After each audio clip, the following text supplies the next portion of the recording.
ನಮ್ಮ ಸವದತ್ತಿ ಗ್ರಾಮದ ಮೂಲ ಇತಿಹಾಸ. ಮೊದಲು ನಮ್ಮ ಗ್ರಾಮವು ಕೃಷ್ಣಾ ತೀರದ ಕಾಡು ಪ್ರದೇಶವಾಗಿತ್ತು. ಸಹ್ಯಾದ್ರಿ ಬೆಟ್ಟದ ಒಂದು ಭಾಗವಾಗಿತ್ತು. ನಮ್ಮ ಸವದತ್ತಿ ಗ್ರಾಮದ ಸುತ್ತಮುತ್ತಲಲ್ಲಿ ಭಾರದ್ವಾಜ ಋಷಿ, ಪರಾಶರ ಋಷಿ, ವಶಿಷ್ಠ ಋಷಿ, ಭೃಗು ಮಹರ್ಷಿ, ಮಂಜರಾತೀರ್ಥ ಮತ್ತು ಚಕ್ರತೀರ್ಥ ಋಷಿ ಹೀಗೆ ಹಲವಾರು ಋಷಿಮುನಿಗಳು ತಪಸ್ಸು ಮಾಡಿ ಆಶ್ರಮಗಳನ್ನು ನಿರ್ಮಿಸಿಕೊಂಡು ಕಾಲ ಕಳೆದ ಪವಿತ್ರ ತಾಣವಿದು. ಅದರಲ್ಲಿ ಸವದತ್ತಿ ಎಂಬ ಹೆಸರು ಬರಬೇಕಾದರೆ ಪರಾಶರ ಋಷಿಯ ಹೆಂಡತಿ ಸತ್ಯವತಿಗೆ ಶಾಪ ಆದ ನಂತರ ಪುನರ್ಜನ್ಮವಾಯಿತು. ಮೀನಿನ ಉದರದಲ್ಲಿ ಮೀನುಗಾರನಿಗೆ ಒಂದು ದೊಡ್ಡ ಮೀನು ಸಿಕ್ಕಾಗ ಅದರ ಹೊಟ್ಟೆಯಲ್ಲಿ ಒಂದು ಹೆಣ್ಣು ಮಗು ಸಿಕ್ಕಿತು. ಮೀನುಗಾರ ಆ ಮಗುವಿಗೆ ಮಚ್ಚೋದರಿ ಅಂತ ಹೆಸರಿಟ್ಟಿದ್ದು, ಮುಂದೆ ಆ ಮಗು ಮೀನಿನಂತೆ ವಾಸನೆ ಬರುವುದರಿಂದ ಮಚ್ಚೆಗಂಧ ಎಂದು ಕರೆಯುತ್ತಿದ್ದರು. ವಾಸನೆ ಸುಮಾರು ಮೈಲುಗಳವರೆಗೆ ಬರುತ್ತಿದ್ದರಿಂದ ದುರ್ಗಂಧ ಅಂತ ಕರೆಯಲು ಆರಂಭಿಸಿದರು.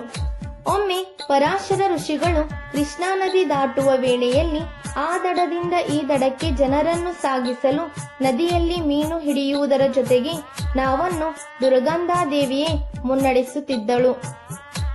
ಆವಾಗ ದೂರದಿಂದ ಪರಾಶರರಿಗೆ ದುರ್ಗಂಧಾದೇವಿ ಕಾಣಿಸಿದಾಗ ಕೈ ಮಾಡಿ ಕರೆದರು. ಆಗ ದೇವಿ ಆ ದಡಕ್ಕೆ ನಾವನ್ನು ಒಯ್ದಾಗ ಪರಾಶರರು ನಾವಿನಲ್ಲಿ ಕುಳಿತರು. ಆ ವೇಳೆಯಲ್ಲಿ ಪರಾಶರರಿಗೆ ದುರ್ಗಂಧಾದೇವಿಯ ವಾಸನೆ ಬರಲು ಪ್ರಾರಂಭಿಸಿತು.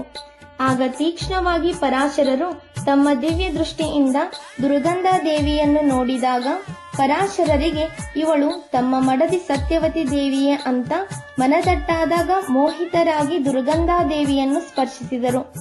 ಆಗ ದುರ್ಗಂಧಾದೇವಿಯು ಶಾಪ ವಿಮೋಚನಳಾಗಿ ಸುಗಂಧವಾದ ವಾಸನೆ ಬೀರಲು ಪ್ರಾರಂಭಿಸಿದಳು ಎಂದು ಸ್ಕಂದ ಪುರಾಣದಲ್ಲಿ ಉಲ್ಲೇಖವಿದೆ. ಆವಾಗಿನಿಂದ ದುರ್ಗಂಧಾದೇವಿ ಸುಗಂಧ ವಾಸನೆ ಬರಲು ಪ್ರಾರಂಭಿಸಿದ್ದರಿಂದ ಈ ಗ್ರಾಮವು ಮೊದಲು ಸೌಗಂಧಪುರ ಎಂದು ನಾಮಾಂಕಿತವಾಯಿತು. ನಂತರ ಆಡು ಭಾಷೆಯ ಅಪಭ್ರಂಶವಾಗಿ ಸವದತ್ತಿ ಅಂತ ರೂಢಿಯಲ್ಲಿ ಬಂದಿದೆ. ಈ ಸುಗಂಧಾದೇವಿಯ ಮಗನೇ ವ್ಯಾಸ ಮಹರ್ಷಿ. ಇವರ ಮೊದಲ ಹೆಸರು ಕೃಷ್ಣದ್ವಯಂ ಪಾಯನ. ಇಂತಹ ನಮ್ಮ ಪುಣ್ಯ ಭೂಮಿಯಲ್ಲಿ ಶ್ರೀ ಮಹಂತ ಮಹಾರಾಜರು ನೆಲೆಸಿರುತ್ತಾರೆ. ಇದರ ಬಗ್ಗೆ ಸಂಪೂರ್ಣ ಮಾಹಿತಿ ಕೇಳುವ ಆಸೆ ತಮಗಿದ್ದರೆ ತಮ್ಮ ಗ್ರಾಮದ ಶ್ರೀ ಶ್ರೀ ಶ್ರೀ ಶಿವಶಂಕರ ಸ್ವಾಮೀಜಿ ಓಂಕಾರ ಆಶ್ರಮ ಇವರನ್ನು ಸಂಪರ್ಕಿಸಬಹುದು.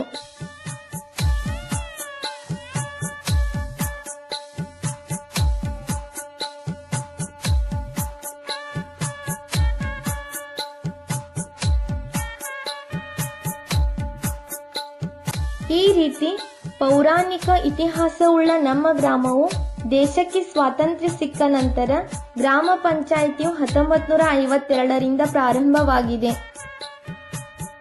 1952ರಿಂದ ಇಲ್ಲಿಯವರೆಗೆ ಸೇವೆ ಸಲ್ಲಿಸಿದ ಗ್ರಾಮ ಪಂಚಾಯತ ಅಧ್ಯಕ್ಷರುಗಳು ಹಾಗೂ ಅವರ ಅಧಿಕಾರಾವಧಿ ಈ ರೀತಿಯಾಗಿದೆ. ಸನ್ 1952ರಿಂದ 1959ರವರೆಗೆ ಶ್ರೀ ತುಳಗೌಡ ಬಾಳಗೌಡ ಪಾಟೀಲ್. ಸನ್ 1959ರಿಂದ 1960ರವರೆಗೆ ಶ್ರೀ ಭುಜಪ್ಪ ಬಾಹು ಜನಾಸ್. ಸನ್ 1960ರಿಂದ 1978ರವರೆಗೆ ಶ್ರೀ ದಾದು ಲಕ್ಷ್ಮಣ್ ಕಾಟೆ. ಸನ್ 1978ರಿಂದ 1988ರವರೆಗೆ ಶ್ರೀ ಕಲ್ಲಪ್ಪ ರಾಮಚಂದ್ರ ಕಾಟೆ. ಸನ್ 1989ರಿಂದ 1993ರವರೆಗೆ ಶ್ರೀ ಮಹಾವೀರ್ ಅಪ್ಪ ಪಾಟೀಲ್. ಸನ್ 1995ರಿಂದ 2000ರವರೆಗೆ ಶ್ರೀಮತಿ ಗಂಗೂಬಾಯಿ ಭರಮಾನಾಯ್ಕ್. 2000ದಿಂದ 2005ರವರೆಗೆ ಶ್ರೀ ವಿಷ್ಣು ಬನ್ನಪ್ಪ ನಾಯ್ಕ್.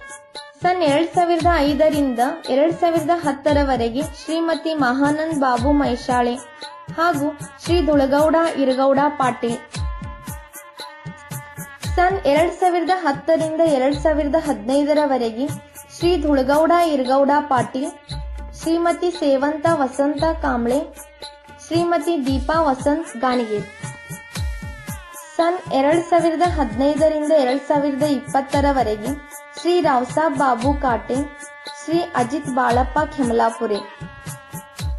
ಸನ್ 2021ರಿಂದ ಪ್ರಸ್ತುತವರೆಗೆ ಶ್ರೀಮತಿ ಶೋಭಾ ರಾಜಗೌಡ ಪಾಟೀಲ್ ಹಾಗೂ ಶ್ರೀ ರಾಮಚಂದ್ರ ಕಲ್ಲಪ್ಪ ಕಾಟೆ ಇವರು ಕಾರ್ಯನಿರ್ವಹಿಸುತ್ತಿದ್ದಾರೆ. ಈ ರೀತಿಯಾಗಿ ಎಲ್ಲ ಮಹನೀಯರು ನಮ್ಮ ಗ್ರಾಮದ ಶ್ರೇಯೋಭಿವೃದ್ಧಿಗೆ ತಮ್ಮದೇ ಆದ ಅನುಪಮ ಸೇವೆಯನ್ನು ಸಲ್ಲಿಸಿದ್ದಾರೆ ಹಾಗೂ ಪ್ರಸ್ತುತ ಗ್ರಾಮ ಪಂಚಾಯತ್ ಅಧ್ಯಕ್ಷರು, ಉಪಾಧ್ಯಕ್ಷರು ಮತ್ತು ಸರ್ವ ಸದಸ್ಯರು ಸದಾ ಗ್ರಾಮದ ಸಮಗ್ರ ಅಭಿವೃದ್ಧಿಗೆ ಕಂಕಣಬದ್ಧರಾಗಿ ಕಾರ್ಯನಿರ್ವಹಿಸುತ್ತಿದ್ದಾರೆ. ಪ್ರಸ್ತುತ ಗ್ರಾಮದಲ್ಲಿ ಅನೇಕ ಅಭಿವೃದ್ಧಿ ಕಾಮಗಾರಿಗಳು ಪ್ರಾರಂಭ ಇವೆ. ಅವು Jal Jeevan mission, solid waste management, liquid waste management, ರೈತರ ಜಮೀನುಗಳಲ್ಲಿ ಸವಳು ಜವಳು ಹೂಳು ತೆಗೆಯುವುದು, ಜಾಕ್ವೆಲ್ ಕಾಮಗಾರಿ, ಸರ್ಕಾರಿ ಪ್ರಾಥಮಿಕ ಶಾಲಾ ಅಭಿವೃದ್ಧಿ ಕಾರ್ಯಗಳು ಸಾಗುತ್ತಿವೆ.